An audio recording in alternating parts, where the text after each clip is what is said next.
उस अनुगीता में अलग तरह का एक अंदाज में समझाया गया कि आने वाले युगों में जब इंसान के अंदर से धर्म कम होगा, संस्कार बिगड़ेंगे, परंपराएं जो है कुप्रथाएं बन जाएंगी, रीति रिवाज जो है इंसान को बांध लेंगे, तब इंसान जो है वो भौतिक चीजों में इतना उलझ जाएगा कि उसे अपने रिश्तों और गरिमा का ध्यान नहीं रहेगा।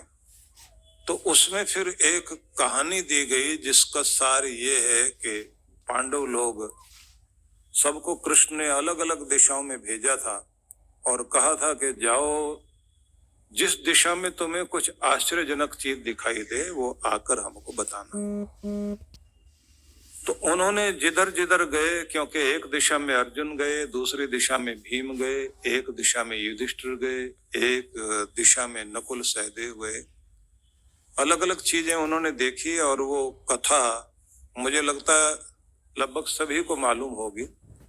उसका सार मैं आपको सुनाने जा रहा हूं, क्योंकि कथा में कहानी में जाएंगे तो कथा लंबी हो जाएगी। उस कथा में एक बात तो ये आती है कि जब वो लौट कर आए, उन्होंने सबने आकर बताया हमने कुछ अजीब चीज देखी। जैसे आकर बताया गया, भीम ने कहा कि मैंने किसी पेड़ के नीचे 9 घड़े देखे जो खाली थे, एक भरा हुआ था, 10वां घड़ा।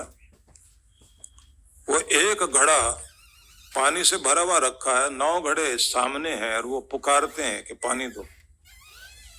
घड़ा उठता है ऊपर और सब घड़ों को भर देता है, लेकिन जब वो खुद खाली हो जाता है तब वो भी चिल्लाता है, भाई मैं जोश में आके तुम्हें सब दे गया, मेरे पास तो बचा ही नहीं, अब तुम मुझे भी तो दो।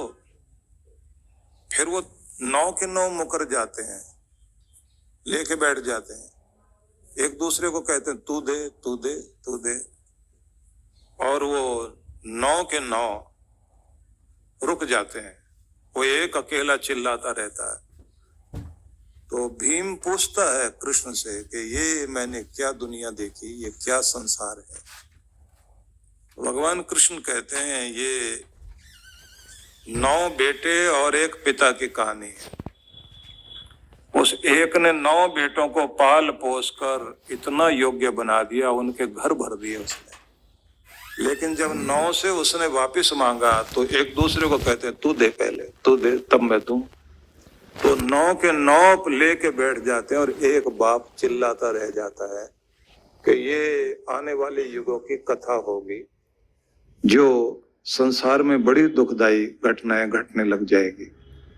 उसके बाद की कथा में आता है कि तालाब का वर्णन करते हैं आकर अर्जुन, ये कहते हैं कि मैंने जो देखा उसमें 3 तालाब देखे। एक तालाब में पानी है, बराबर वाला खाली, उससे अगले वाला भी खाली। तो दोनों पानी मांगते हैं, तो ये तालाब बराबर वाले को नहीं देता, उछाल के पानी जो आखिरी वाला है उसको दे रहा है। ये क्या है? बोले ये भाई है। भाई जो है अपने बराबर वाले भाई को नहीं दे रहा, और एक और कोई है जो भाई नहीं है, वो गैर है, पर वो मीठी बातें बहुत करता है, चालाक है। तो भाई से पीठ करके बैठ गया ये, लेकिन गैर को दे रहा है और भाई भूखा मर रहा है। ये भी स्थिति आएगी दुनिया में। तब नकुल सहदेव ने कहा कि हमने भी कुछ देखा है, बड़े बड़े पक्षियों के पंखों में मंत्र लिखे हुए हैं, उनके सामने मोती पड़े हैं, उसको नहीं खाते, और वो चुन रहे हैं कीड़े मकोड़ों को कि ये क्या है। भगवान कृष्ण कहते हैं जिनके जिम्मे समाज को दिशा देने की जिम्मेदारी है, उनके पास साइन बोर्ड तो बहुत बड़े बड़े होंगे, चमक दमक बहुत होगी, लेकिन वो लोगों का जीवन नहीं बदल पाएंगे, क्योंकि खुद का आहार ठीक नहीं है, आचरण ठीक नहीं है। वो मोती छोड़कर, भक्ति छोड़कर, प्रभु छोड़कर और अपनी आत्म प्रशंसा में इसी में लगे रह जाएंगे। इसलिए रिश्तों में बड़ी गिरावट आएगी कि जो दिशा देने वाले हैं वो भी भटक जाएंगे। भाइयों में भी बात नहीं रह जाएगी और पिता पुत्र में भी रिश्ते बिगड़े दिखाई देंगे। और इस तरह से रिश्ते बिगड़ते बिगड़ते व्यक्ति उस जगह पहुंच जाएगा कि जहां समाज एक दूसरे का भला नहीं करेगा, सबको अपने मतलब की पड़ी है, स्वार्थी लोग दिखाई देंगे। जिन्हें कहा कि हमने भी एक चीज देखी है कि जो बड़ी डरावनी थी, ऊपर से पहाड़ों के ऊंचाई से गिरती हुई चट्टान को देखा जो टकराती थी चट्टानों से और आग जलती थी और पूरे जंगल में आग लगती आती थी, तो सब तबाह हो रहा था। तो जैसे ही वो टकराते टकराते नीचे की तरफ लुढ़कती गई चट्टान, तब हमने देखा कि लगता था कि पूरी दुनिया तबाह हो जाएगी।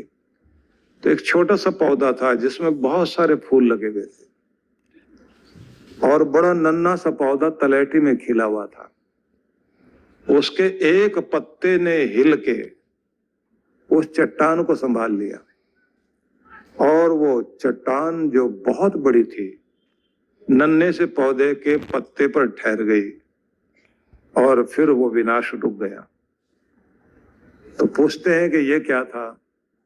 बोले जब चारों तरफ अधर्म फैल जाएगा तो विनाश की चट्टान ऊपर से गिरती हुई जलाती हुई आ रही होगी, उसे संभालने के लिए एक नन्हा सा धर्म का पौधा ही काफी है, वही संभाल लेगा उसे। इसलिए पूरी दुनिया के विनाश को रोकने में समर्थ अगर कोई होगा तो धर्म ही होगा। इसलिए आने वाले युगों में अगर मनुष्य का कल्याण होगा तो धर्म से होगा।